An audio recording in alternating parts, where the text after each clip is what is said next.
grabar, ¿ok? Voy a hacerlos, a silenciarlos a todos, pero saben que me pueden interrumpir. Abren el micrófono y interrumpen, no hay problema, ¿ok? Y bueno, nos habíamos quedado acá con lo de, terminamos la guerra, pero estamos cerrándola todavía, y hablábamos de lo que las cosas que pasan justo después de la guerra o incluso de la Segunda Guerra, incluso los últimos meses en relación con Estados Unidos. Estamos otra vez circunscribiéndonos a Estados Unidos. Y esta guerra, hablábamos, creo que esto sí lo hablamos, pero lo repaso, beneficia a Estados Unidos más que a ningún otro país, puesto que fue el país que financió esta guerra una vez más, y además es el país que no es atacado en su territorio, básicamente por una pequeñez nada más, la bomba que les conté que llegó, pero nada que ver con lo que sufrieron los otros países. Y como pero el problema que va a tener Estados Unidos es que al necesitar activar su economía de guerra tan rápidamente, le puso a cargo de las industrias de guerra a los grandes industriales y empresarios capitalistas que están para hacer dinero y más nada. ¿Qué pasa? Que cuando termina la guerra, estas personas han puesto la impronta de negocio dentro del gobierno, dentro de actividades que hasta entonces eran reguladas por el gobierno. Entonces, como buenos capitalistas, no quieren la intervención del gobierno. Entonces, imagínense, es el gobierno sin intervención del gobierno, el dinero del gobierno, pero sin que el gobierno les diga qué hacer con él.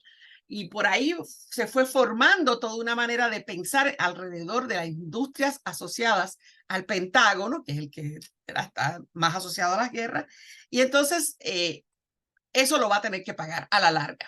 Va a tomar un ratito, unos 15 años, hasta que que lo vamos a hablar luego, cuando el presidente Eisenhower en 1960 dice, hemos cometido un error, tenemos que cuidarnos básicamente del monstruo que hemos creado, que es el complejo militar industrial. Y ya desde que termina la guerra, ¿verdad? Se ve que han hecho un montón de dinero, muy similar a lo que vimos, ¿verdad? Con la pandemia. En la pandemia las farmacéuticas hicieron montones de dinero, ¿no? Y compañías como Amazon, que envían paquetes a las casas, montón de dinero, ¿no? Ese tipo de compañía que estaba ahí para dar ese servicio que la gente necesitó en ese momento, se va a beneficiar. Así que sí hay gente que se benefició de la pandemia, igual que hay gente que se beneficia de las guerras. Y hay esa famosa frase que les pongo ahí, que ha sido citada muchas veces, es por Charles Wilson.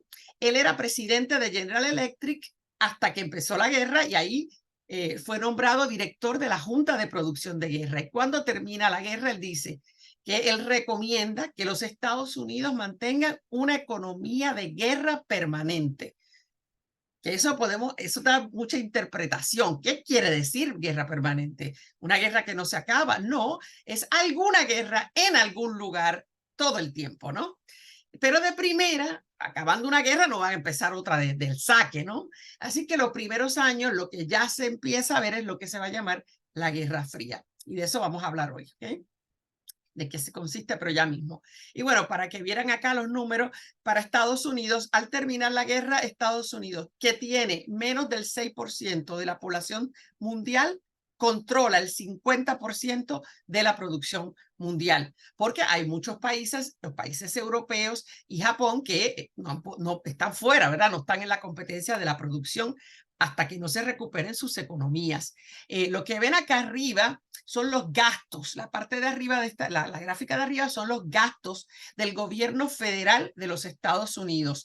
Y fíjense en la última columna, que es la del 1944, lo que aparece en moneditas blancas o blanca y negra es los gastos no asociados con la guerra. Lo que ven en esas moneditas negras que suben hasta acá arriba es los gastos asociados a la guerra. O sea que es una economía que tiene 95% del gasto es asociado a la guerra. Eso es en el 1944, cuando la guerra está todavía ocurriendo, ¿ok? Sí. Y acá abajo ven los recibos, ¿verdad? Las ganancias, lo que entra al gobierno de Estados Unidos en general. Ahí no está separado, ¿verdad? Por guerra o no guerra, pero ese último año, unos 387 billones de dólares de esa época, ¿ok? Así que Estados Unidos está muy, muy bien, la economía está muy bien, el PIB es el doble que era antes de la guerra. Y ahí tienen este mapita, esta gráfica, donde pueden ver en años previos y pueden ver la diferencia aquí. Este primer bajón del GDP, que es el PIB, que se le llama en inglés GDP, pero es PIB para nosotros, como ese va a, aquí ven esa marca, la Primera Guerra Mundial baja un poco, luego sube, la Gran Depresión hace, espérate que me fui, baja otra vez, luego sube después y luego la Guerra Mundial y al terminar la guerra, ven cómo sigue, sube, sube, sube, ya no hay más bajada. En esos momentos que hubo problemas porque hubo más gasto del ingreso, pero luego de eso la economía es muy saludable para Estados Unidos. Y eso tiene un efecto, que es lo que vamos a ver hoy también, en la gente, porque la gente en Estados Unidos siente que, como ¿se acuerdan cuando hablábamos de los 20, que era la época del dinero que corría y la gente estaba feliz? Pues lo mismo va a pasar. Y eso es una enseñanza para Estados Unidos y para los economistas. Después de cada guerra la gente está recontenta, todo va súper bien. Las guerras son buenas para la economía. Estados Unidos también tiene 2/3 de reservas de oro del mundo, lo cual va a utilizar para cambiar la manera en que se hacen negocios en el mundo, que eso lo vamos a ver ya. Y además tiene en su poder 3/4 partes de todo el capital de inversiones disponible en ese momento. Así que todo el mundo necesita de esas inversiones de Estados Unidos. Ellos controlan la mayoría de las reservas de oro, que era la manera en que se hacía negocios en esa época, el patrón de cambio era el oro. Y aunque todo está bien, como ha estado bien después de la Primera Guerra Mundial, hay un temor de que vuelva eso a caer y que haya otra gran depresión, ¿no? Que venga a caer eso nuevamente. Así que esa guerra permanente trae la promesa de que no haya estos altos y bajos y que la economía siga bien permanentemente, ¿no? Que es un poco ilusorio. Otra cosa que estaba ocurriendo al terminar la guerra, ambos y trambos, si eso existe una palabra, ¿no? Tanto la Unión Soviética como los Estados Unidos y también países como Francia andaban por ahí mirando a ver si encontraban cualquier científico alemán que pudieran encontrar, porque los alemanes al perder la guerra estaban buscando protección, ¿no? Protección de extranjeros, de los aliados que van a ganar, se quieren ganar su simpatía, porque nadie le gusta ir a la cárcel y saben que han hecho unas cuantas. Así que ese conocimiento científico que van a tener un montón de personas, mucho de ese conocimiento científico desarrollado para hacer daño, ¿ok? Ese que si podemos incluir ahí, no lo lograron captar, no lo lograron atraer, pero Mengele capaz que hubiera sido valiosísimo, ¿no? Para Estados Unidos, pero no se les da. Mengele se va primero y se les escapa. Pero hay una operación que se llama Operación Paperclip, que quiere decir Paperclip es esto, ¿verdad? Esto es un paperclip, ¿ok? Lo de sujetador de papeles, no sé cómo le dirán acá. ¿Por qué? Porque ellos ya tenían unos cartapacios o folders con la información de cada uno de los que ellos querían conseguir y entonces estaban aguantando los papeles con paperclips y por eso es que se llama paperclip. Bueno, el más valioso que se llevaron los estadounidenses es el primero que ven aquí a la izquierda, Wernher von Braun.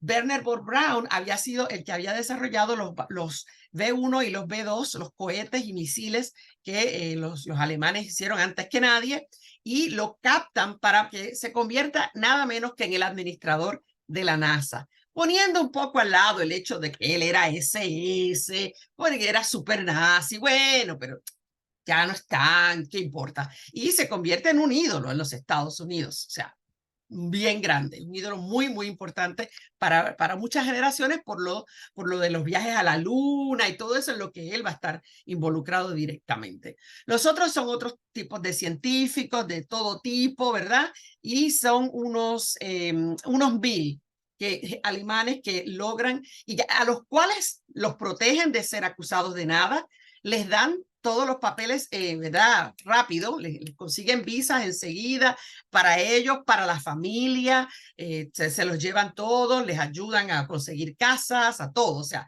eso es migración VIP, ¿no? Lo que van a ofrecerles para para captar su conocimiento.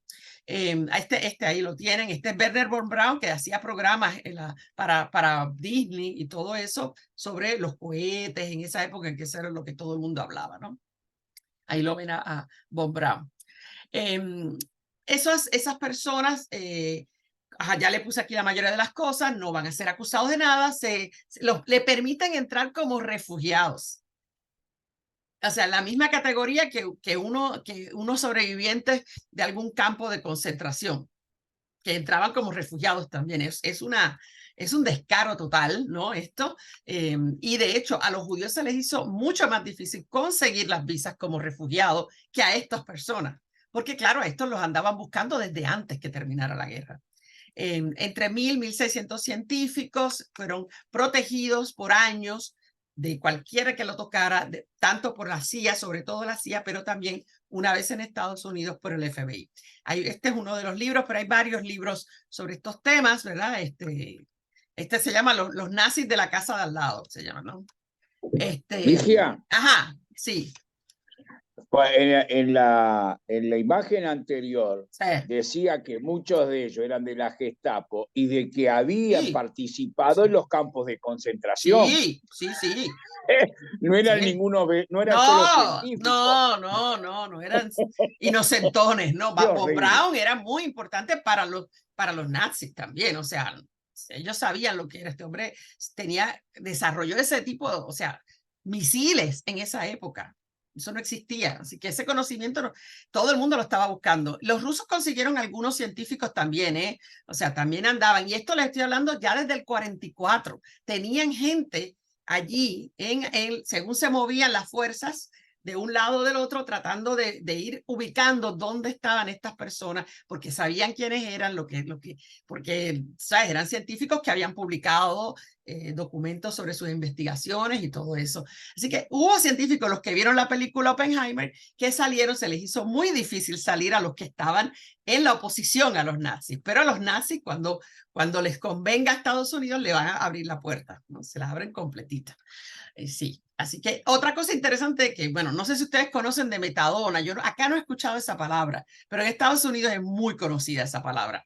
Y la misma compañía, la maldita, porque no es bendita, es la maldita compañía IG Farben, la misma que produjo el ciclón B, ¿verdad? Con lo que mataban a las personas en las cámaras de gases de los campos de concentración, entre otras cosas. Había dos científicos de ellos que eran nazis, habían desarrollado un opiáceo sintético, un producto, es una droga, ¿no? Derivada del opio, pero hecha en laboratorio, científicamente, sintéticamente, químicamente, sin necesidad de tener las plantitas del opio, ¿no?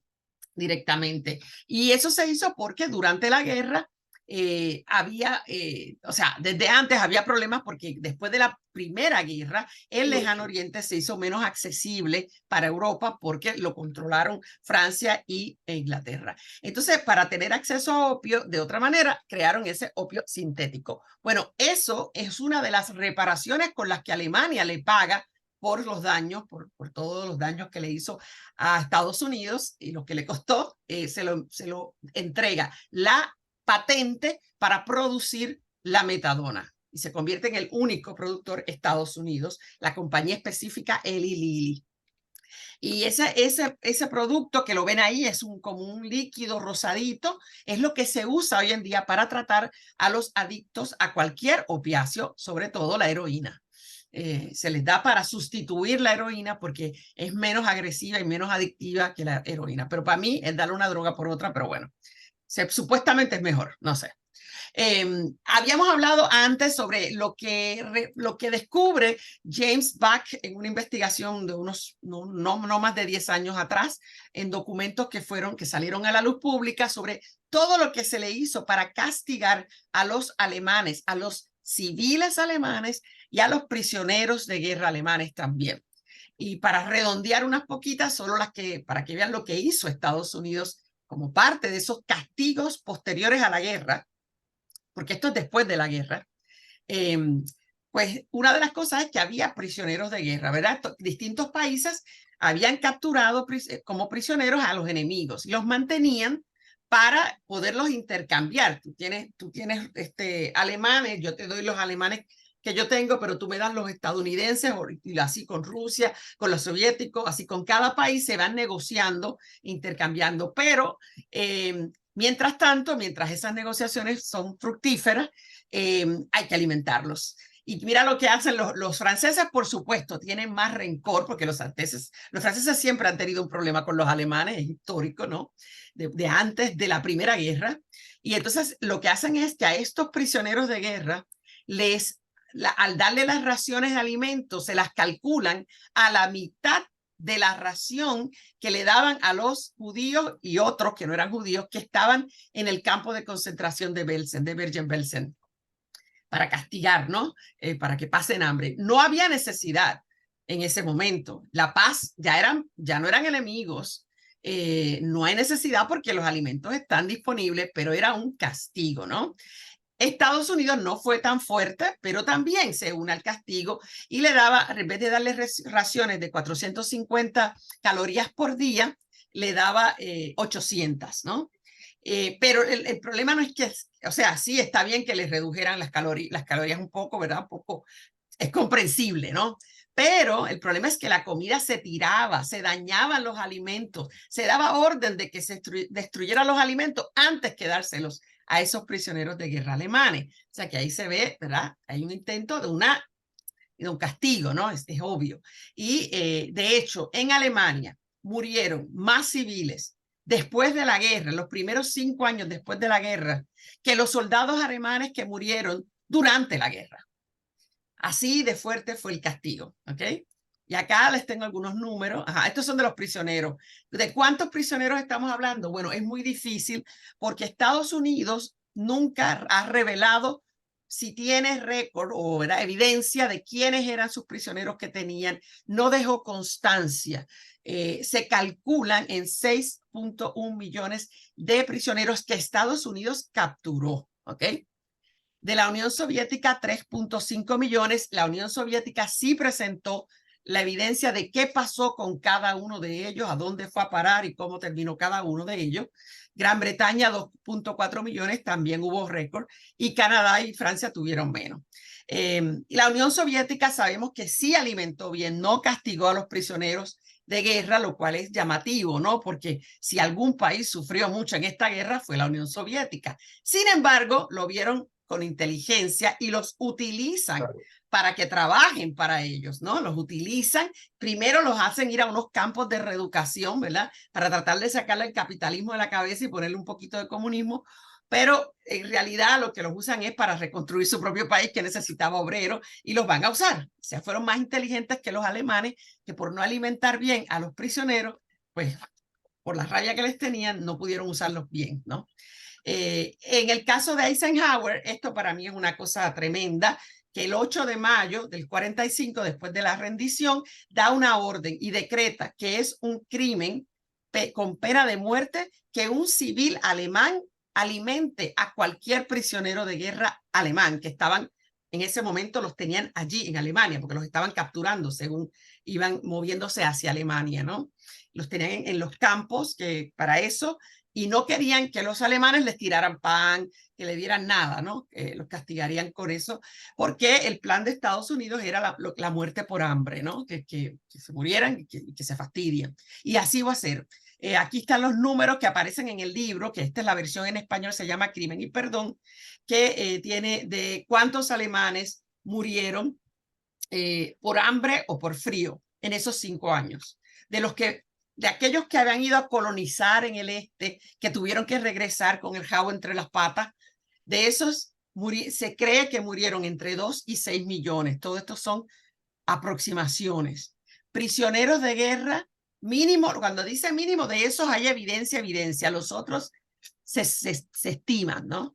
Prisioneros de guerra, mínimo 1.500, 1.500.000, hasta 2.000. Residentes en Alemania, ahí ven que esos están todos registrados, que murieron casi 6 millones, para un total de 9 millones mínimamente de alemanes que murieron en esos 5 años. Así que ahí recibieron el castigo de rigor, ¿no? Con gran rigor. Habíamos visto esta gráfica antes. Acá ven lo que ven en rojo son las muertes de militares de cada país al terminar la guerra. En anaranjado los civiles y están en millones, ¿ok? En rojo el país que tuvo más muertes de militares fue la Unión Soviética, ¿verdad? Aunque Alemania también muchas comparado con su población, pero en número, obvio, la Unión Soviética. Y le sigue en número solamente Alemania, seguido por China. Pero en muertes de civiles, vemos que China y la Unión Soviética también son las que más pérdidas de civiles tienen, ¿no?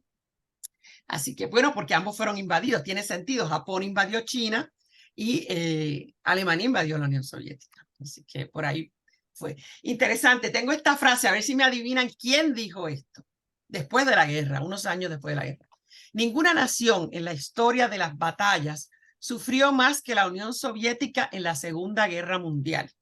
Al menos 20 millones de personas perdieron la vida.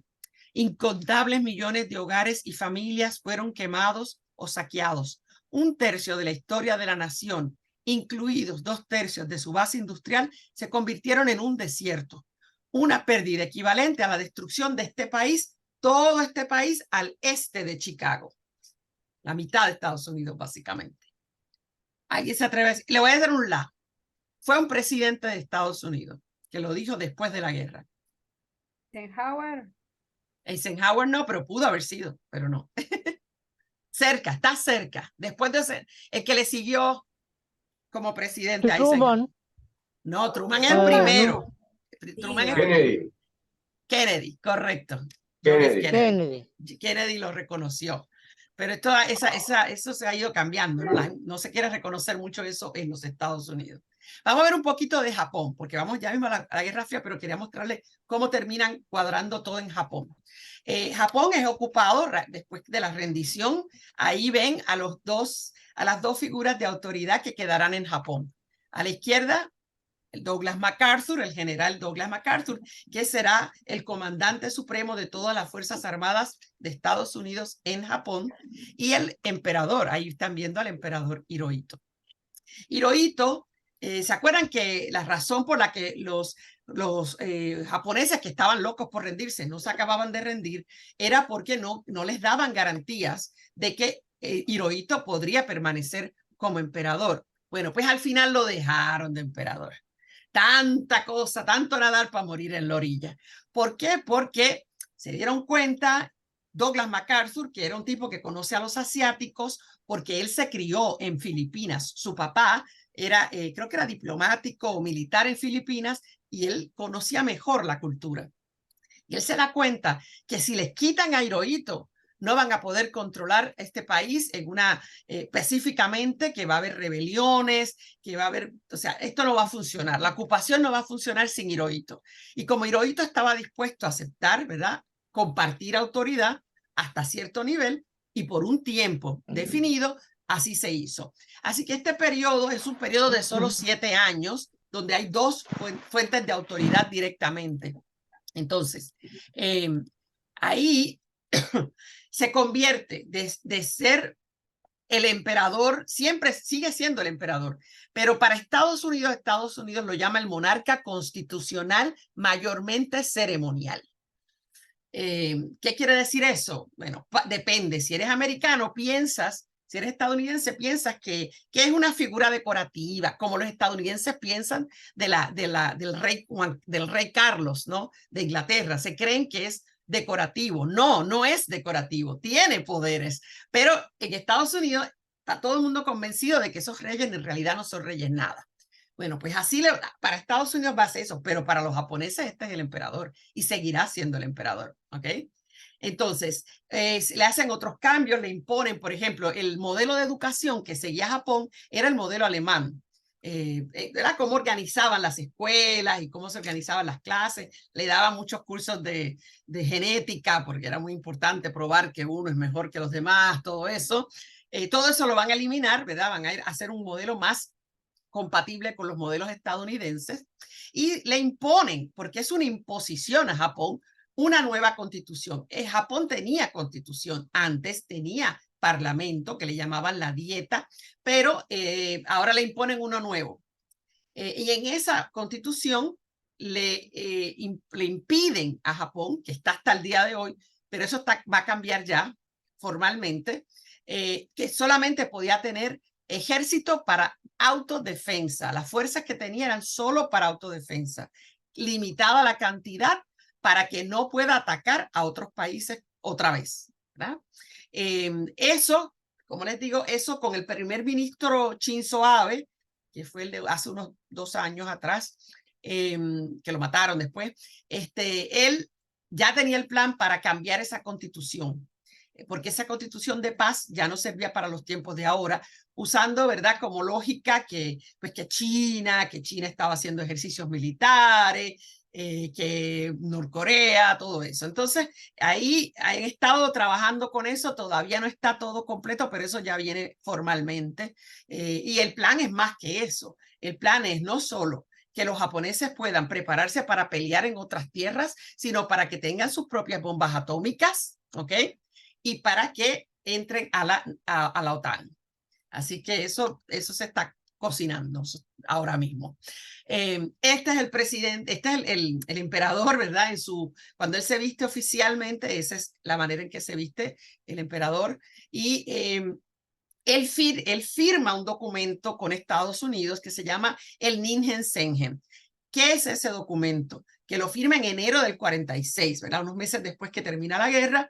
Él renuncia a lo que le llaman el estatus de Akitsumikami. ¿Qué quiere decir eso? Hasta entonces, todos los emperadores se asumían a sí mismos como la encarnación en la tierra en realidad era una diosa, ¿verdad? De la divinidad. O sea, que son dioses, o sea, eran como decir en el mundo occidental como Jesús, que es una encarnación de Dios en la tierra con cuerpo humano, ¿verdad? Pero en realidad es un Dios. Entonces, a eso tiene que renunciar, pero no renuncia a su estatus como Arahitokami, que es que sigue siendo descendiente directo por la línea familiar de una divinidad. Como los dioses griegos, ¿verdad? Que ustedes saben que Zeus podía tener sexo con mujeres y tenía los héroes, se llamaban los héroes, que no eran dioses totalmente, eran semidioses. Pues algo así. Es la mejor manera que tengo para explicarle. Pero para un japonés, él sigue siendo el dios, es como un dios, ¿no? Para ellos. Pero asume esta responsabilidad de firmar este documento. Estados Unidos se queda, al principio está por todas partes, los soldados estadounidenses, pero hasta el día de hoy mantiene las partes que ven en rojo en este mapa de Okinawa. Esta es solo una de las islas, la del más al sur de las islas que componen a Japón. ¿Por qué Okinawa solo? Porque hasta ahí fue que ocuparon durante la guerra. ¿Se acuerdan que les he dicho que en las guerras los territorios a los que se tiene derecho son aquellos donde los soldados entraron, ¿no? Y ocuparon? Al día de hoy hay 32 instalaciones militares ahí, ocupando el 15% de esta pequeña islita que es Okinawa. Y desde allí, en todos estos años, Estados Unidos ha coordinado distintos ataques en las guerras de Corea, contra Vietnam, contra Camboya, contra Afganistán y contra Irak. Así que es muy utilizada. Los habitantes de Okinawa quieren que se vayan de ahí. Han hecho, la última vez que hicieron una encuesta, el 80% quiere que se vayan por varias razones. Una, porque, bueno, se convierten en un blanco militar por estar esas bases ahí, ¿no? Alguien quiere atacar a Estados Unidos, lo puede fastidiar a ellos, ¿no? Esa es una. Otra, porque constantemente están esos aviones militares haciendo vuelos y todo sobre el país, ¿no? Y lo más capaz, que es más importante, la cantidad de violaciones y ataques sexuales de distinto tipo contra mujeres japonesas, incluso contra niñas japonesas. Han ocurrido desde niñas de hasta 12 años, ¿ok? Y busqué los últimos números. Entre el 2017 y 19 se registraron 7 ofensas sexuales contra japonesas, que van desde violación, o sea, desde lo más simple, que es mostrar sus partes privadas, ay, qué fina yo, ¿verdad? Sus genitales a mujeres para asustarlas, a vigilarlas por las casas cuando se están cambiando de ropa, hasta violación. Y hay hoy en día una organización que se llama Mujeres de Okinawa contra la Violencia Militar, que siempre sigue haciendo la presión para que saquen a estos militares de Okinawa, porque nos respetan a las mujeres, ¿verdad? Así que eso de que ya ven que eso de que los militares no respeten a las mujeres de los países que fueron enemigos es una constante, ¿no? Lo vemos otra vez y otra vez en las guerras. Al terminar la guerra se crean las Naciones Unidas, que se crean y la base, ¿verdad? El edificio donde están lo dona la familia Rockefeller y dona ese edificio que está en Manhattan, en Nueva York. Ahí es donde se encuentra la sede. Hoy en día hay 193 países, sin embargo, todos los países ganadores de esta guerra se dieron un pequeño regalito de privilegio de tener solitos ellos, el poder de veto. Como esto se cuaja antes de que la Guerra Fría esté en movimiento, se incluye aquí a la Unión Soviética. Así que está Estados Unidos, la Unión Soviética, China, Francia y el Reino Unido son los países con privilegio de poder de veto, que quiere decir que cualquier misión que las Naciones Unidas estén considerando hacer, misiones militares, misiones de lo que sea, estos países, cualquiera de ellos por sí solo puede detener la acción. Y vamos a ver lo que eso tiene que ver en el futuro, ¿no? Uruguay, para que sepan, hoy en día se considera todavía, a pesar de que ha ido atrayendo tropas de los cascos azules, ha sido el país que, espérate, ya me veo lo que me escribieron, ha contribuido con más soldados o tropas de paz per cápita, ¿verdad? Porque siendo un país tan pequeño, ha provisto muchos de ellos. Yo conocí un uruguayo una vez en Puerto Rico que estaba trabajando en Haití y entonces las vacaciones no se las van a dar en Haití. Obviamente, cuando hacían vacaciones me las mandaban a Puerto Rico y bueno, allí se emborrachaban y la pasaban bien. Acá me pusieron a Natalio, dice, y tener una base militar de quien les asesinó cientos de miles y efectos colaterales de millones, justo a quien envió 2 bombas atómicas. Exacto, sí, también eso es un factor del rechazo a esas bases en Okinawa, ¿verdad? Encima, es como que encima también, hasta hoy, o sea, por favor, ¿no? Pero la posición donde está Japón ubicado es muy importante. Estados Unidos no tiene ninguna intención de sacarlo. En las Naciones Unidas, los países sustentan, las Naciones Unidas tienen cuotas asignadas de acuerdo a los PIB de los distintos países, así que los países más ricos se supone que paguen más. El problema es que no hay manera de obligarlos a pagar. Estados Unidos, la última vez que revisé el año pasado, tenía una deuda de $2 billones.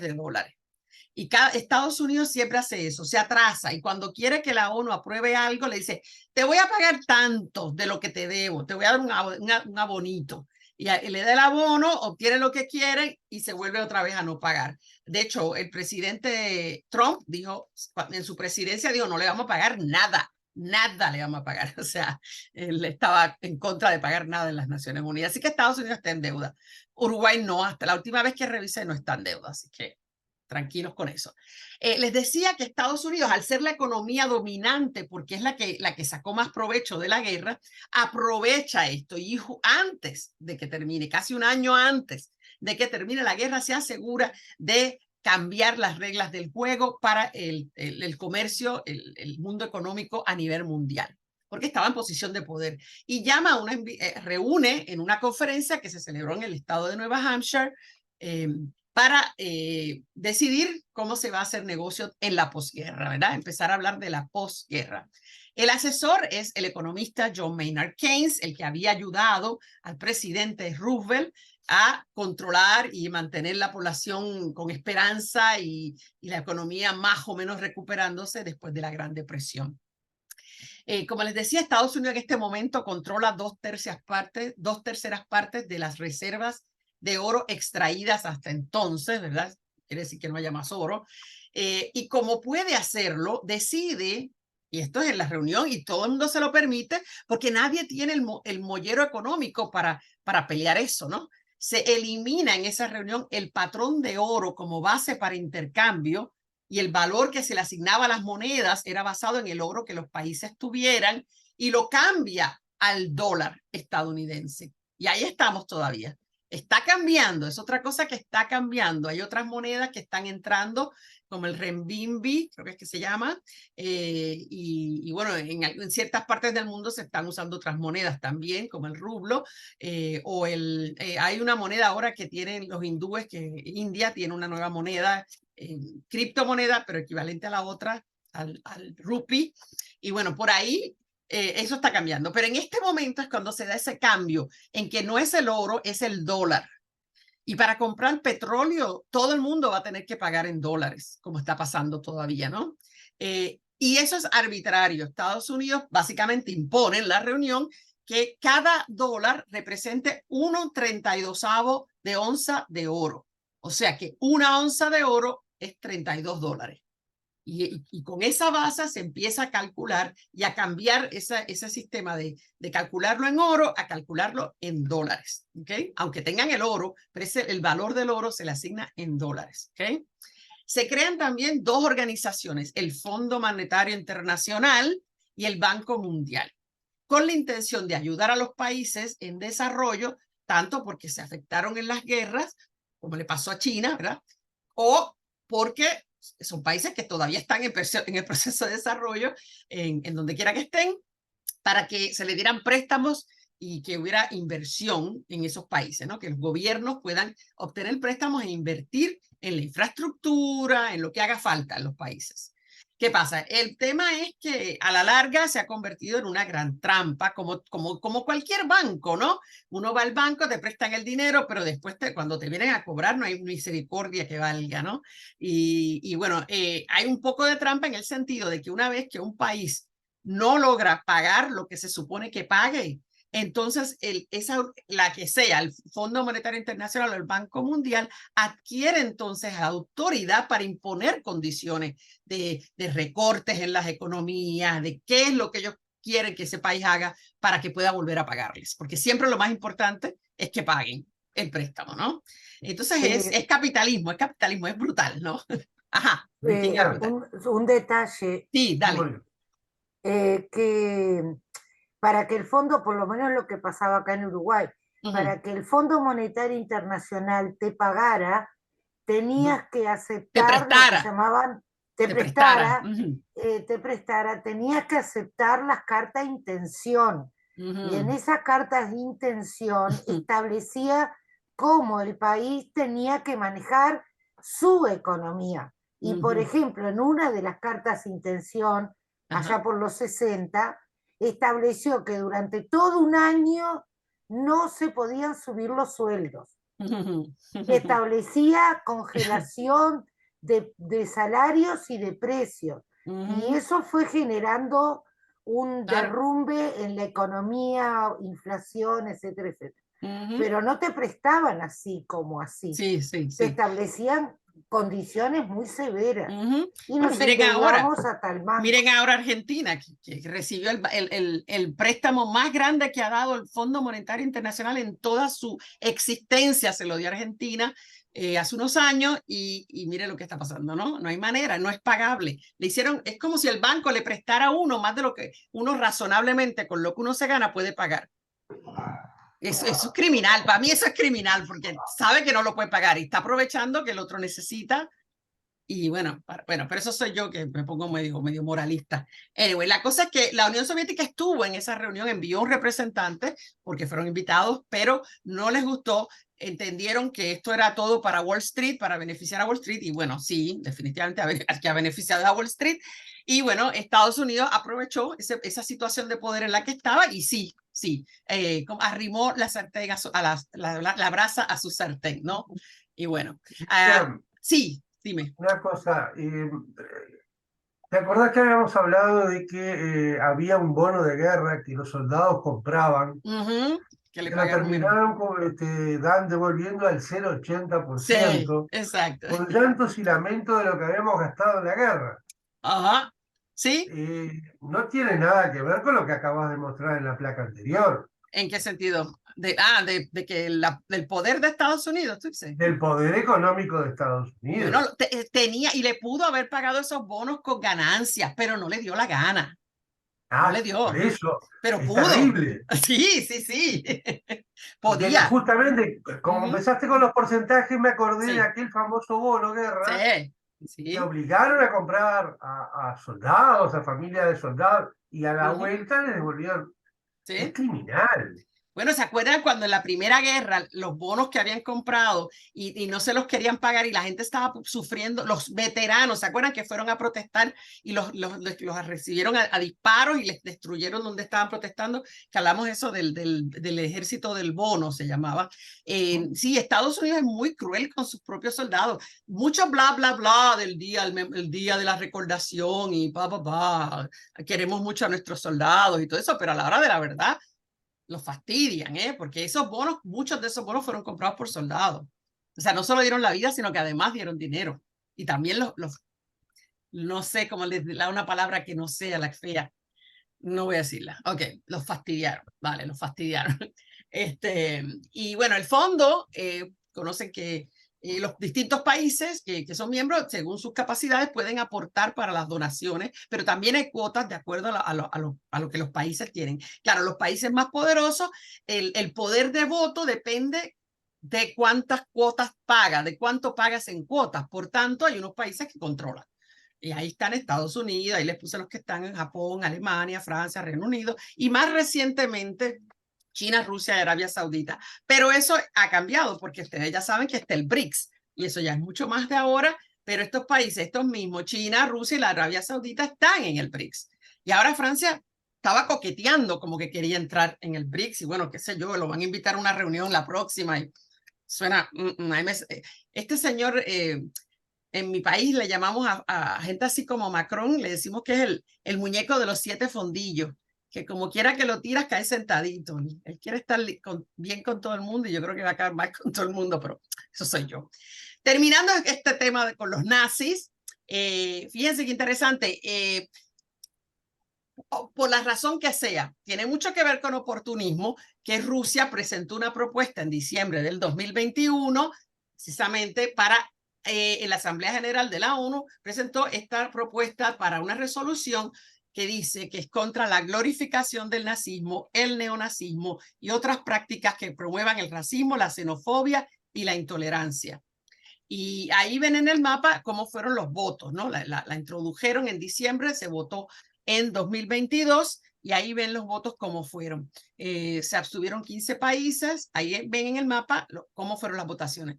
Uruguay entiendo que votó a favor porque está allí, creo que sí, y en contra los países que ven en rojo. Son casi toda Europa, ¿verdad? Estados Unidos, Canadá, Australia, ahí ven los países que votaron en contra. Acá creo que les tengo, ajá. Y los que me parecen interesantes en particular fueron, no, es que está acá, Estados Unidos, ¿no? Estados Unidos votó en contra. Acá ese rojito, acá es Ucrania, que también votó en contra. Paralelismos, claro, está. Sabemos que en Estados Unidos la gente vota como ellos le digan, eso también lo sabemos, eso también. Paralelismos de Estados Unidos de hoy con la Alemania de Weimar. Les quise traer esto porque leí un artículo muy interesante sobre esto que puntualizaba los paralelismos. Y dice, una es el aumento del radicalismo, que eso ya lo hemos hablado antes en la clase. Esto que les muestro acá arriba, el grupo grande de veteranos descontentos. Esa foto es de un veterano en situación de calle. Son muchos los ciudadanos, los veteranos, voy a buscarles después el número, veteranos en situación de calle, para que se espanten, ¿ok? Habíamos hablado antes en la clase del alto nivel de suicidios de estos veteranos de las guerras. Creciente penetración fascista en la policía y en las Fuerzas Armadas, a través de grupos como los que participaron en el ataque al Congreso de enero 6, ¿no? Allá había unos grupos que son fascistas, claramente, usan la svástica y todo, y eran miembros de la policía y algunos son miembros de las Fuerzas Armadas de Estados Unidos y las milicias armadas, que son esos grupos que no son de policías necesariamente, aunque algunos sí son policías en su tiempo de trabajo, pero son organizaciones de milicia que están armadas y que asaltaron, como vieron el 6 de enero, el orden constitucional en Estados Unidos. Pero hay otras cosas. En el 1967, este hombre que ha sido citado muchas veces, Jim Garrison, sobre todo en estos tiempos, un fiscal de distrito de Nueva Orleans, dijo: en Norteamérica corremos un gran peligro de evolucionar lentamente a un estado profascista. Sobre la base de mi propia experiencia, el fascismo llegará a Norteamérica en nombre de la seguridad nacional. En un país donde el asesinato político desde la administración de Abraham Lincoln forma parte de la cultura de la violencia. Y bueno, eso hemos hablado y seguiremos hablando acá. Y como muestra, un evento súper importante que ocurrió en 2017 en los Estados Unidos, que yo se lo mostré cuando dimos la otra clase, pero se lo voy a repasar porque es cortito, tiene que ver con esta frase, este eslogan de los nazis, que es Blut und Boden, sangre y suelo. Para los alemanes, eso significa sangre, quiere decir la raza, ¿no? El cuerpo nacional de la raza aria. Y el suelo se referían a la zona de asentamiento, el Lebensraum, que le iban a quitar a los rusos, ¿no? Que iban a quitarle a los países del este. Eso estaba, como lo ven, en distintas, lo ponían en distintos distintivos de nazis. Bueno, esa frase se está usando mucho en Estados Unidos y en esta marcha que hubo entre el 11 y el 12 de 2017, la noche del 11 de agosto, en la mañana del día 12, y en esta particular manifestación en Virginia, alrededor de la Universidad de Virginia, del estado de Virginia, se llama Unite the Right, unamos a la derecha, así se le llamó, ¿ok? Y en el segundo día de estas actividades, mataron a una muchacha, un hombre con su auto, se tiró hirió varias personas con el auto y hasta que mató a una al final, de las que estaban anti-protesta, porque como siempre, van los que quieren unir a la derecha y se presentan los otros, los que quieren que no haya nazis, son los anti-nazis y todo eso. Miren las cosas que van a decir. Van a escuchar que dicen estas frases que les puse acá para que las puedan reconocer en inglés. Les digo lo que quieren decir. Van a decir, Jews will not replace us.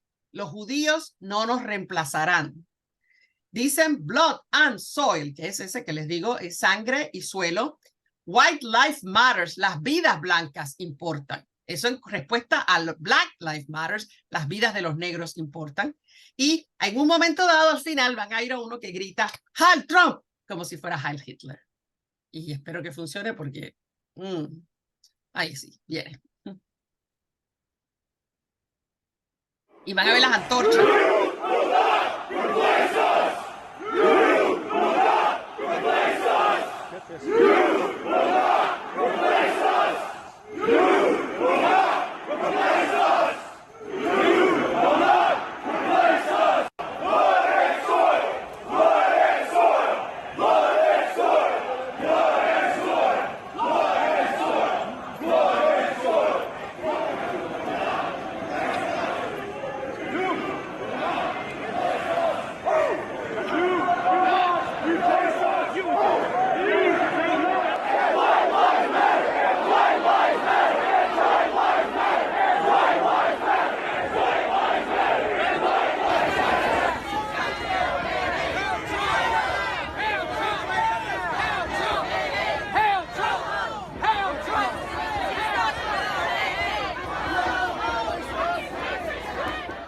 Este fue el primer evento así grande que se hizo de la derecha en 2017, pero de 2017 para acá esto se ha ido descontrolando totalmente y vieron lo que pasó el día 6 de enero del 2020, ¿no? Acá hay tres frases, sé que no me van, bueno, van a saber quién las dijo. A ver, se dicen solas. Deseo agradecer a aquel es Dios, que me permitió regresar a mi patria para poder devolvérsela a mi Reich alemán. Espero que cada alemán se dé cuenta mañana de la importancia de esta hora, la evalúe y luego incline su cabeza en reverencia ante la voluntad del Todopoderoso que ha obrado este milagro en todos nosotros en estas últimas semanas. Ya no sé lo que decir, Adolf Hitler, pero fue antes de la guerra que lo dijo.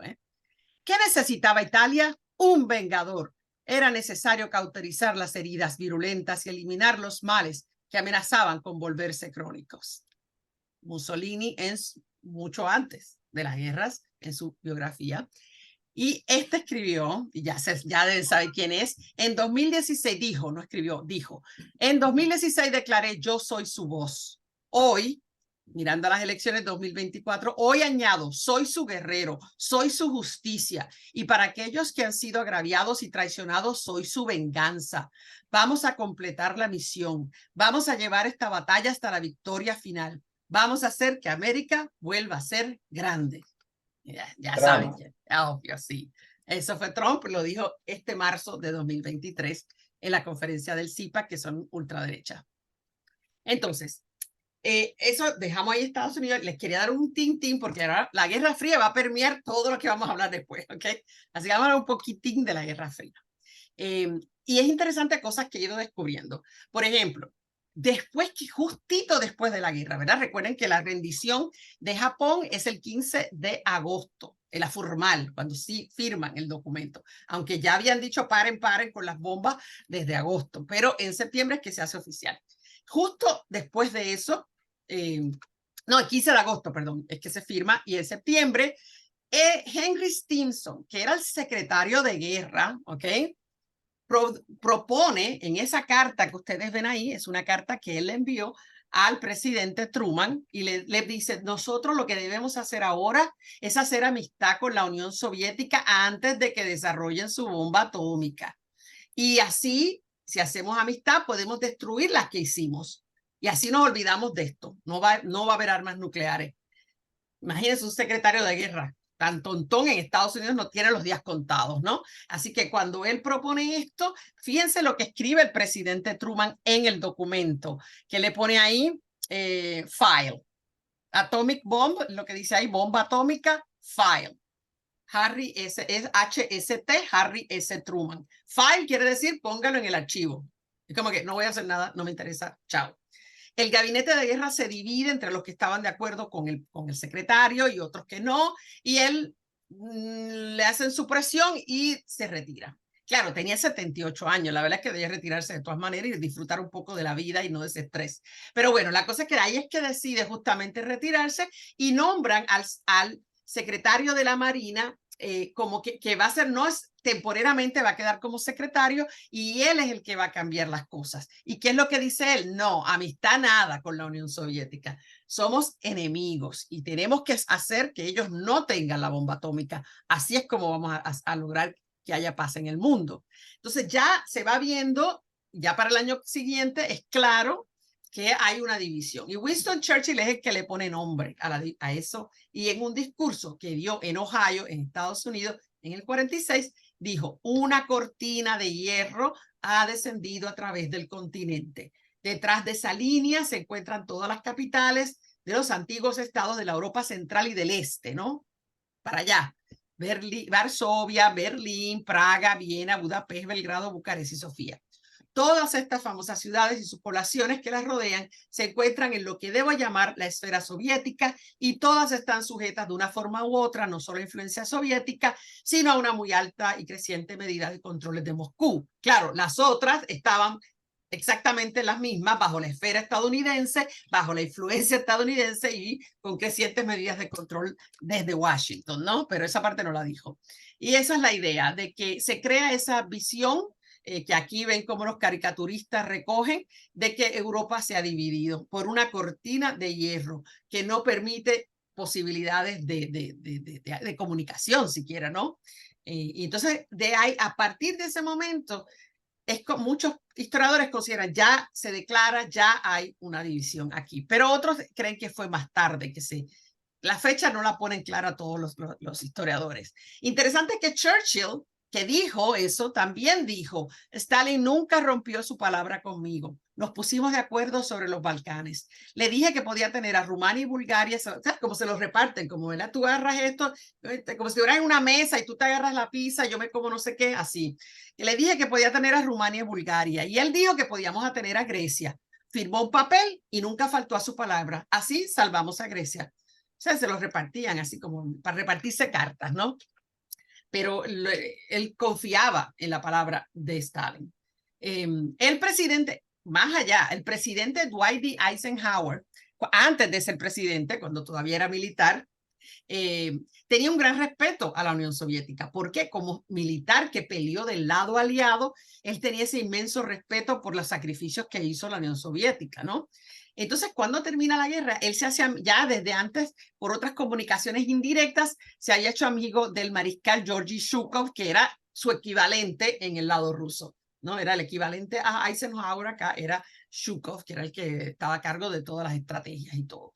Entonces, ¿cuándo termina la guerra? En agosto, que ya la guerra en Europa había acabado, hacía rato, desde mayo, él visita Moscú. Claro, Moscú acaba de terminar el lío en Japón, en el área de Japón, pero allá los recibieron en una gran parada como un héroe y ellos, o sea, es el primer extranjero en la historia a quien Stalin, que lo ven ahí lo ven en el medio a Stalin y aquí a la izquierda ven a Eisenhower, lo más risueño, presenciando una parada en la Plaza Roja, parado en la plataforma que queda sobre la tumba de Lenin, donde solo los más altos funcionarios y la gente más, o sea, fabulosa es la que puede estar. Así que ese honor se le confirió a Dwight D. Eisenhower, o sea que la admiración era mutua, ¿no? Y esa pudo haber sido una oportunidad para parar la Guerra Fría, pero no lo fue. Él después hablará de eso, de que lo que pudo haber sido, pero no fue. Y muchos historiadores creen que aquí es cuando realmente ya está clara que hay una guerra fría. Para mí es 10 años antes, yo la veo en el 45 clarita, pero ok, es el 55 cuando la ponen. ¿Qué es lo que ocurre? Bueno, recuerden, o sea, en el 1949, ya con las bombas atómicas y todo eso, se organiza la OTAN, ¿verdad? La Organización del Tratado del Atlántico Norte, que hoy no tiene nada que ver con eso, ¿verdad?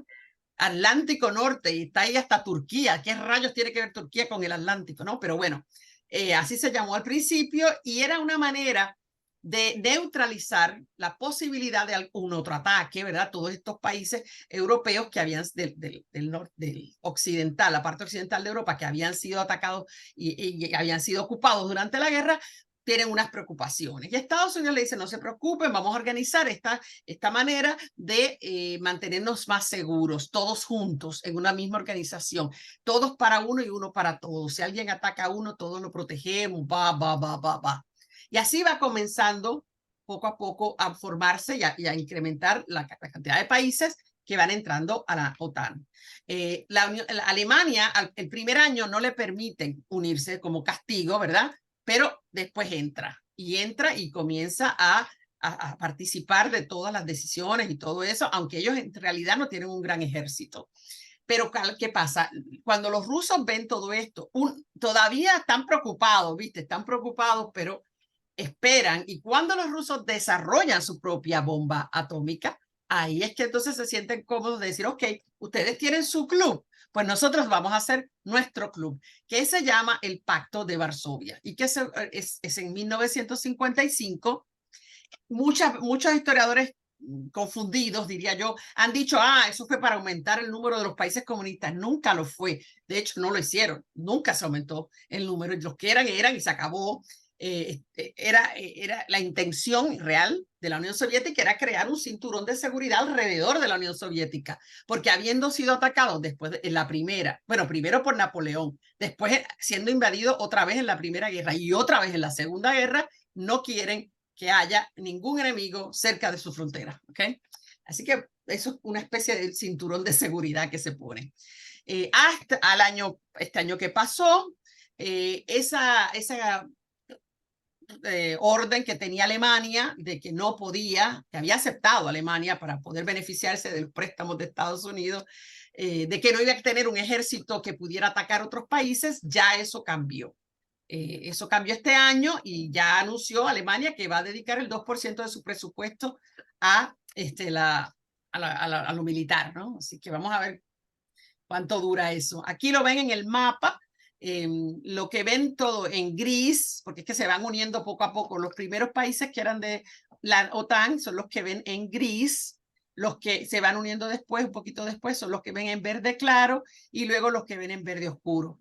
Lo que ven en el rojo, en rosadito y rojo, es todo lo que era el Pacto de Varsovia. Así que ahí se ve más claramente la división, ¿no? Con la excepción de Albania, acá que está fuera de sitio, pero todos los demás están todos para el este, ¿no? Están claritos, todos juntitos hacia el este. En esta guerra, ¿qué es una guerra fría? Es una guerra, ¿verdad? Eso lo saben ustedes, que se basa más en tener armas para no usarlas que para usarlas. Y eso se le ha denominado el MAD, que es interesante porque la palabra MAD en inglés quiere decir loco, ¿ok? ¿Qué es MAD? La mutua y asegurada destrucción. Es que los países, que para que el mundo haya paz, para que no haya una tercera guerra mundial, tiene que haber la capacidad de otros países de destruirse unos a otros para que ninguno destruya a ninguno. El usar el acrónimo MAD es excelente porque esto es una estupidez, ¿no? Pero bueno, eso es lo que va a ocurrir y empieza lo que llamamos la carrera armamentista entre la Unión Soviética y Estados Unidos, que es la producción de más y más y más sofisticadas armas nucleares con la intención, y atómicas, de componentes atómicos, con la intención de que el otro no se atreva a usarla. Ante eso provoca que no se pueden pelear más guerras como se pelearon antes, y las guerras que se van a pelear desde entonces son guerras de guerrilla en algunos lugares, de guerrilla que es de a poquito, con armas convencionales, o guerras de desgaste como la guerra de Vietnam, una guerra de más de 10 años, donde el que se cansa primero pierde. Es como un divorcio, ¿no? El que se cansa primero pierde. Y entonces, al año de 1960, o sea, a 15 años de terminada la guerra, ya Estados Unidos tenía 1.500 bombas, suficientes para destruir al mundo entero. Y hoy en día tienen suficientes para destruir el mundo muchas veces, en una cosa ilógica total, ¿no? Así que, ¿en qué se basa? Y con esto vamos a ir cerrando. La Guerra Fría, que se va a extender para mí, como yo le pongo, esta es mi fecha, aunque otros digan que no, que es 55 al 90, para mí es 45 al 90. ¿Qué es lo que hay? Bueno, una paranoia de los dos lados, una paranoia alimentada por las fuerzas precisamente de inteligencia, ¿verdad? De que aquel tiene más que nosotros, no, aquel tiene y nos va a atacar y todo eso. ¿Por qué? Porque tanto los oficiales de inteligencia de la Unión Soviética como los de Estados Unidos quieren justificar sus trabajos. O sea, mi amigo que yo les cuento siempre, Ignacio, que es el que era de la CIA, él te cuenta, casi llora cuando cuenta cuando Mikhail Gorbachev disolvió la Unión Soviética. Él dice que él se sintió, ¿y ahora qué vamos a hacer? ¿Quién es? Que no tenemos enemigos, o sea, es como que, ¿cómo es esto? Porque era una manera de vivir, ¿no? Era una manera de ganarse la vida para un montón de gente. Entonces, eso está todo, paranoia, espionaje para tratar de averiguar lo que tiene el otro y mucha propaganda ideológica, ¿verdad? Y desde este lado, que es el que estamos estudiando, que es el Estados Unidos, es la idea constante de que hay un plan comunista de controlar el mundo que no tenía nada que ver con la realidad. Porque si alguien no quería exportar el comunismo a ninguna parte, era Stalin. Capaz que con los otros, no creo tampoco, pero bueno, el único que siempre quiso expandir era Lenin, que decía que había que, ¿verdad? La revolución había que llevarla a otros países, pero Stalin no.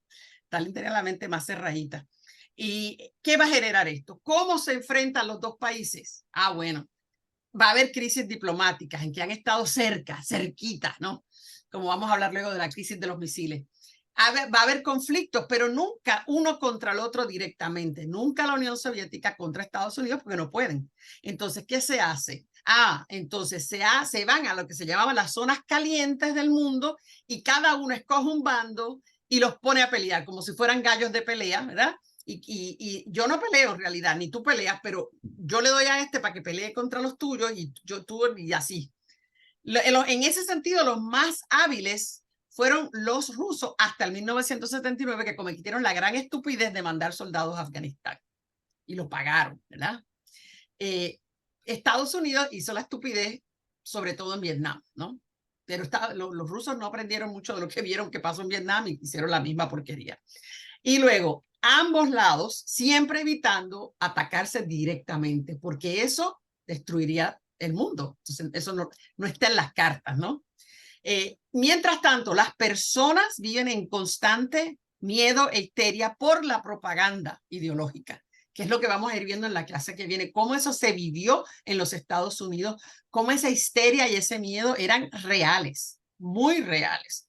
Y con eso, al mantener ese estado constante de este miedo y de histeria, el comunismo, los comunistas están aquí, están allá, allí, hay uno, acá, otro, el vecino, eso va a justificar todo eso que quería, lo que había propuesto Wilson, Charles Wilson, el estado de guerra permanente y grandes ganancias para las compañías que producen armamento, que es lo que a Estados Unidos le interesaba. Mucho más riqueza se va a desarrollar en Estados Unidos que en la Unión Soviética, porque ellos tenían otro sistema económico, ¿verdad? Que no hace ganancias de la misma manera. Pero eso es lo que iba. Entonces, la clase que viene vamos a hablar un poquito también, antes de entrar en cómo vivieron esos años de los 50 en Estados Unidos, sobre descolonización. Porque, les recuerdo, la Primera Guerra tuvo que ver con tratar de quitarle las colonias a los otros. La Segunda Guerra también. Y entonces se deciden, en las Naciones Unidas se habla y se crea un comité de descolonización porque se dan cuenta de que mientras haya colonias, va a haber quien se las quiere sacar al otro y hay un peligro de guerras en el futuro. Así que ese comité no puede imponer, porque las Naciones Unidas no pueden imponerle nada a nadie. De hecho, cuando los tribunales asociados a las Naciones Unidas, el tribunal este que ellos tienen en La Haya, toma una decisión y contra un país, impone una multa a un país, ordena algo, es si quieren pagarlo, es si quieren obedecerlo. Generalmente, cuando ha habido éxito en que alguien cumpla algo, es porque se firma antes, que se asume que ¿verdad? Como la mediación, el resultado de la mediación será aceptado por las partes. Pero si no, no existe la manera de obligar. Entonces, no pueden obligar a ningún país a soltar sus colonias, solamente pueden presionar, ¿verdad? Ponen presión. ¿Cómo? Bueno, pues hacen todos los años, el Comité de Descolonización hace una lista, y si usted va a las Naciones Unidas y va a Nueva York, va a ver un mapa que tienen, que ese mapa, y lo tenían antes, tenía más cositas de las colonias que quedan en el mundo. Y están puestas en rojo porque por ahí es que hay que seguir, dale que dale, a ver si terminan. Claro, eso no quiere decir que no hay colonias en el mundo. Lo que quiere decir es que le han puesto otros nombres, que las han disfrazado un poquito, ¿verdad? Pero en realidad sí hay. ¿Okay? Pero de eso hablaremos después. Así que la clase que viene les muestro la intención que hubo desde siempre, que no era realmente descolonizar nada de parte de Estados Unidos, y por ahí seguimos, ¿no? Y después vamos a hablar en la clase que viene más de cómo Estados Unidos vivió esos años 50 después de la guerra. Y bueno, hasta aquí hoy, porque no los voy a abrumar demasiado. Déjame mirar. ¿Qué hora es? Creo que ya es hora, ¿verdad? Sí. Ya me pasé hace rato, creo. Espérate, que estoy sin reloj. El reloj no lo tengo en hora y no sé. 4:10. Son las 10. Sí, ya me pasé ya. Ok. Si alguien quiere comentar, este es un buen momento para dejarlo ahí. Ok, ahí. No sé. No sé si está aquí Valdemar, que quería comentar que vio la película de... No está, no lo veo. De Oppenheimer. No lo veo en esta. No, creo que no está hoy. No está, no. Estamos, sí. ¿Estás ahí? Ah, están ¿Dónde estaban escondidos. escondiéndose? ¿Ah? ¿Qué es eso? No, Aprovecha. Vamos a hablar de Oppenheimer, pero aprovecha de lo que le pasó después. Sí. No sabes que no, más bien tengo una pregunta. Lo de Oppenheimer vamos a dejarlo para otro día. Dale. No estoy inspirado hoy. Ok, dale, te entiendo. Claro, estaba más con la película recién vista, estaba más con las cosas a flor de piel, pero digo, los comentarios que puedo hacer sobre la película ya a esta altura son generales, o sea. ¿Y qué querías preguntar entonces? Sobre Keynes, Keynes que aparece como asesor de Estados Unidos, Sí. ¿es el inglés? ¿Es el de la...? Sí. John Maynard Keynes. es viejazo, es del siglo Sí. XIX, nacido. El que hizo el keynesianismo, Keynes, sí. Ajá, Él había sido el ajá. asesor durante la Gran Depresión también. Y él había dado asesoramiento, pero tú sabes, no es que él estaba ahí todo el tiempo, pero él sí asesoró a Estados Unidos de que era el momento adecuado para hacer esa movida en ese momento, ¿verdad? Porque la economía... el keynesianismo como teoría es muy interesante, digo. Sí, sí, porque, y es de participación del Estado en la economía, ¿no? Participación, regulación, ¿Cómo es un que le montón llamaban? de El Estado cosas. interventor, ¿no? El Estado interventor. Claro. Sí, Claro, sí. incluso dentro de la izquierda sí, hay grupos, digamos, hay gente que tiene una cierta aceptación con el keynesianismo, con Keynes, ¿no? Sí, él estuvo de asesor, pero interesante es que aunque estuvo entre los asesores, en realidad él también estuvo en la primera, al terminar la Primera Guerra Mundial, él también trató de asesorar, ¿se acuerdan cuando acabó? Cuando le iban a imponer los castigos a Alemania, él dijo, no hagan eso, tú sabes, una cosa es que el asesor, otra cosa es que le hagan caso, ¿ves? Pero Claro. él trató de intervenir para que no cometiera la estupidez de arrinconar a Alemania de la manera en que lo hicieron. Y lo hicieron igual. Claro, me llamó la atención además porque él muere casi, donde vos lo pones ahí en la... Capaz que ya había muerto entonces, pero él había asesorado. Dame una cosa acá. No, creo que muere ese año, me parece. Ok. Pues mírate a Chomsky, ese va a seguir hasta el último día va a seguir. John Claro, Maynard sí. No estoy seguro, pero...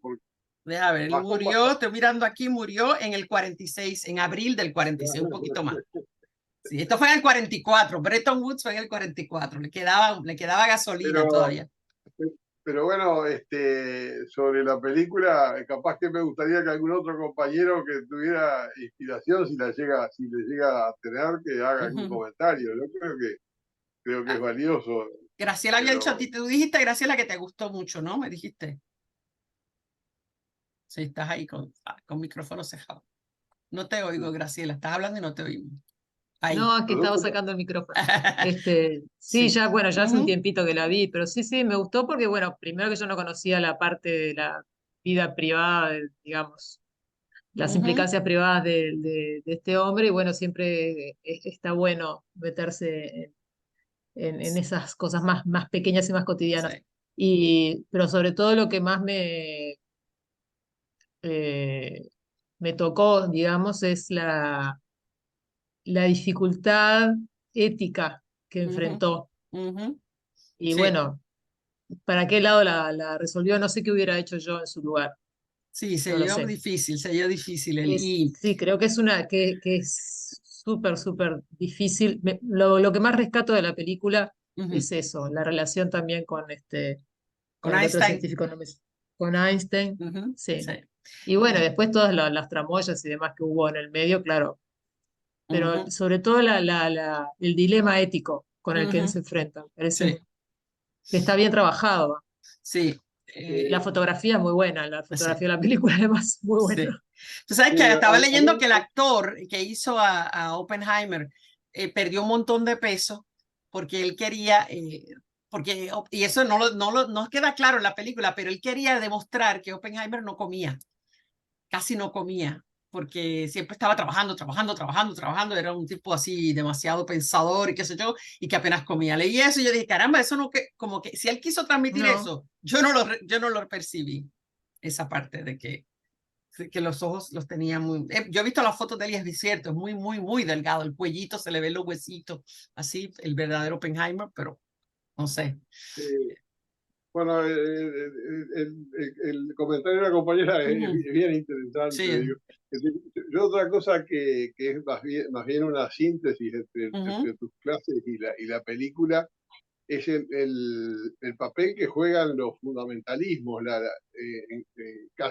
religiosos en cuanto a la dificultad de los japoneses para rendirse por el tema de Hirohito. O sea, que digo, hasta dónde llegan el tema cuasi religioso de una población que le impide le impide hacer la paz, o sea, sí, es que los terminar políticos, el bombardeo.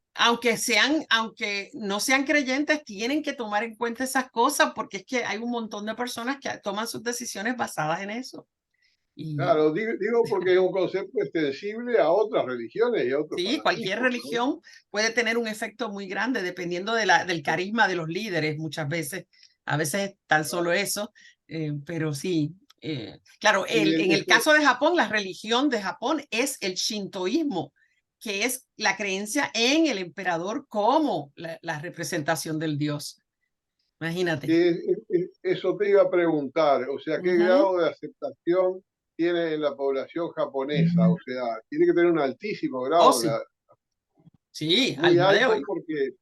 porque en ningún momento vos nombraste alguna fisura en ese sentido, sino que, o sea, que supongo que es altísima la adhesión Sí, a el Hirohito, en respeto a definitiva, ¿no? Hirohito, sí, sí, no sé si se acuerdan que yo les había puesto una vez cuando dábamos la clase de Segunda Guerra, que los niños decían que si en un periódico salía, después que ya por primera vez vieron la foto de Hirohito, que nunca la habían visto, nunca habían escuchado su voz hasta el día de la rendición, nunca. La gente era como un dios, nunca habían escuchado su voz. Cuando después de la guerra veían la foto de él en algún periódico, ese periódico no lo podían usar para nada que se ensuciara. No podían, por ejemplo, envolver un pescado con ese periódico, porque era la cara de Hirohito. O sea, es una cosa bien diferente a lo que uno esperaba, ¿no? Esperaría de otras partes del mundo, y es así, es muy fuerte y es la religión de Japón. Seguro. Sí, así Claro, que... después la otra cosa que es más bien descriptiva, pero que yo creo, estimulo a que vean la película, es poder ver, o sea, la ilustración del armado de un proyecto, el proyecto Manhattan, por una potencia, el armado y el desarrollo de un lugar donde confluye la ciencia y al mismo tiempo la fabricación, o sea, ahí creo que se habla de 45.000 habitantes que tienen Los Álamos, en los cuales unos 15.000 son obreros y el resto son físicos. Eso me resultó un aporte inconmensurable de la película. Verlo, ¿no? Para la formación de la idea de que uno puede hacerse de las cosas, ¿no? Los militares. Y los militares, dice Cristina Gado, sí. que casi transformados los Pero ya viste que estaban militares. hablando, en la película se ve claramente que estaban hablando en direcciones diferentes. Porque entonces... pero convivían convivieron mientras les convino.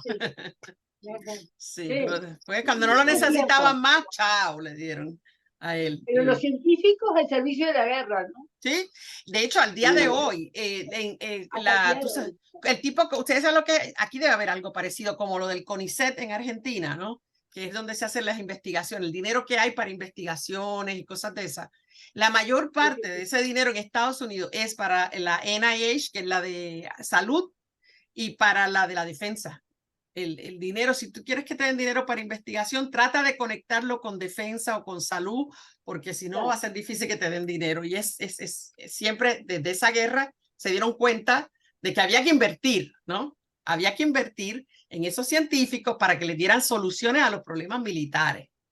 Y así es. Claro, en eso también, no sé si es de tus clases o de la película, la síntesis de que todas aquellas empresas que se transforman en fábricas de armas, se hace prácticamente un pacto de por vida de fabricación de armas, o sea que en definitiva es un pacto de por vida de guerra.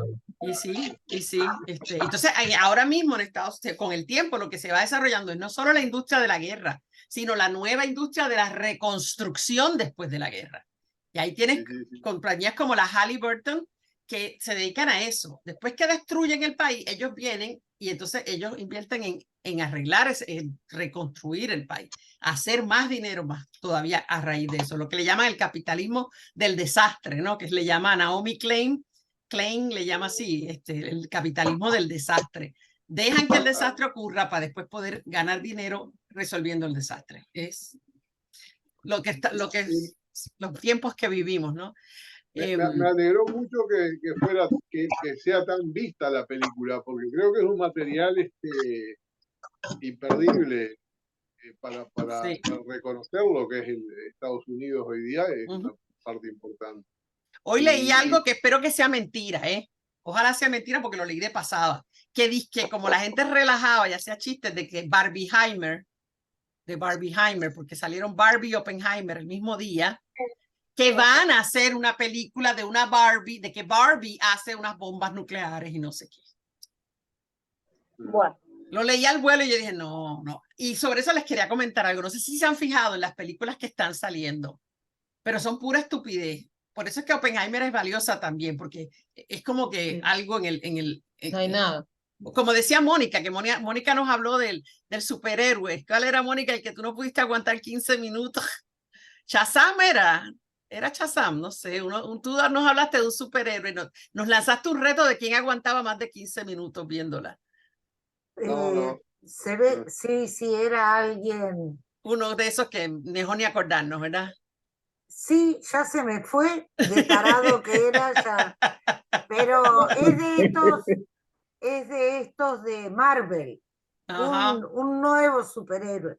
Sí. Pero sí. Pero todas las no. películas que, mira, yo estaba mirando en Cuevana, ¿verdad? Para bajarlas así clandestinamente. Y era página tras página y no podía encontrar una que me interesara. Yo decía, ¿pero qué es esto? Terror, todos son terror, ciencia ficción, que a mí eso no es lo mío. No vi de zombies, fíjate que ni los zombies los vi, miré con cuidado y no vi películas de zombies, están pasados de moda, me imagino. No, fuera de broma. El nivel de películas, tanto en Netflix, Cuevana, es de pánico. Basura. Sí, bajás, mirás 2 minutos, la borrás. No dan, es mejor ir a acostarse. Y ni siquiera te puedes dejar llevar por las actrices y actores que participan. Porque estaba mirando. No, exacto. Wow, tú viste una que salió. Mira, yo le dije a mi marido, no me lo cree todavía, tengo que sacarle la foto para que me lo crea. Mi marido le gusta el fútbol estadounidense, los Patriotas. Y el más famoso es Tom Brady, el jugador. Bueno, pues hicieron una película y yo lo tuve que leer 2 veces para creérmelo. Y porque estaba en Cuevana me lo tuve que creer. Con Jane Fonda, Rita Moreno, ¿quién era la otra? Todas eran Óscares, todas habían ganado Óscar. 4, no me acuerdo cuáles eran las otras 2. Y todas iban, ¿de qué se trata la película? Que todas van a ir a ver el juego del Super Bowl para conocer a Tom Brady. Y todas en la promoción tienen las camisas de los Patriotas puestas. Yo me quedé, no. ¿A cuán bajo pueden caer estas mujeres? Pero hay plata, Alicia. Es solo por plata. De que ellas van a ver al fútbol. Gran necesidad. No. Bueno, mi esposo dice que es para pagar el jardinero que se meten en esa película. Porque no hay otra, no, y están 2 para minutos la propina del cuidacoche. Sí. Totalmente. La caja chica. No, pero ¿sabe lo que, Ligia? ¿Qué? ¿Sabe lo que pasa? Que en ese deporte, en Estados Unidos, lo siguen millones de personas. Sí. Claro, sí. Y si hay un productor que le interese hacer una película sobre eso, evidentemente va a repercutir sobre esos millones. No todos, pero unos cuantos millones van a estar de acuerdo. Ay, no, a mí me puso los pelos de punta ver a Jane Fonda y a Rita Moreno, que es puertorriqueña, la única persona, déjame decir esto porque espérate, este es orgullo boricua, la única que ha ganado el Oscar, el Tony, el Emmy y el Grammy. Que claro, el Tony es de teatro, el Grammy es de la música, el Emmy es de la televisión y el Oscar. Y esa está haciendo esa película estúpida, me dio una vergüenza. Ajá, Rubén, diga, abre el micrófono, Rubén, que si no lo escuchamos. Ahí, creo que ya abrió. Vi hace poco una película que me pareció excelente. Ajá. Es Hombre en Llamas. Hombre en Llamas. Escribirlo aquí. ¿Y de qué se trata? Con Denzel Washington. Ajá. Sí, ese me excelente gusta, actor. pero... Ajá. Y Dakota Fanning, que en ese momento era la niña. Sí, me acuerdo, la nena, que sí. ¿Y es sobre qué? Hombre en Llamas. y está excelente. Si bien, todos sabemos el problema de Estados Unidos con las armas, sobre eso. en México Ok. es peor todavía. Ujú. Yo creo que si fuéramos mexicanos, la mayoría de nosotros estaríamos armados. Que no hay otra forma de vivir en México. Eh, Y Hombre en Llamas, la voy a no, mirar, la voy a mirar a ver de qué se trata. Yo tengo que mirar los cortos, porque si no me increíble. gusta el corto, ahí ya, hasta ahí llegue. Yo no hago como Mónica, que se japa Te explico, 15 te minutos de explico, película. te explico. Sí, En dos palabras, el argumento es muy simple. sí. Dakota Johnson es una niña muy inteligente. Ujú. Sus padres son millonarios en Ciudad de México. Y la Ay, la quieren mucho, raptarán. pero no le dan piola. Ujú. Mm, Viajan de un lado a otro, qué sé yo. ujú. Y Washington, que es un tipo que tuvo un problema, no explican que está desencantado, etcétera. Ajá.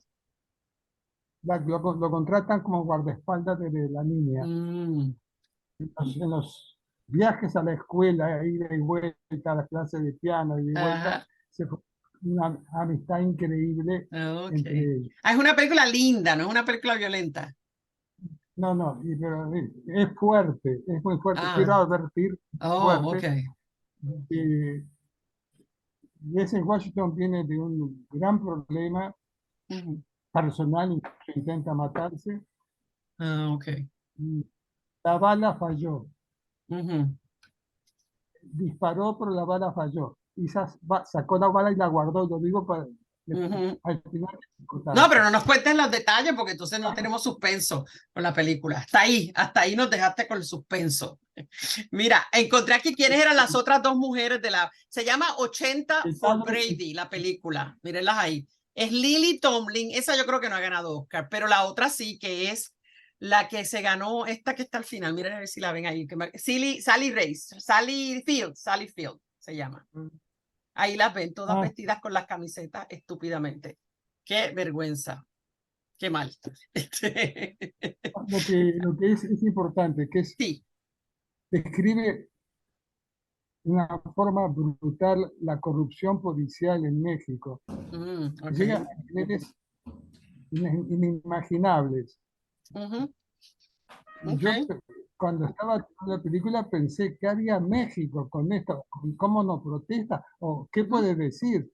La gran sorpresa que me llevé es que Ujú. es una coproducción Mexicana. mexicana-norteamericana. Mira, Y ellos interesante. saben el problema que tienen, Ujú. saben la infinita Ujú. corrupción.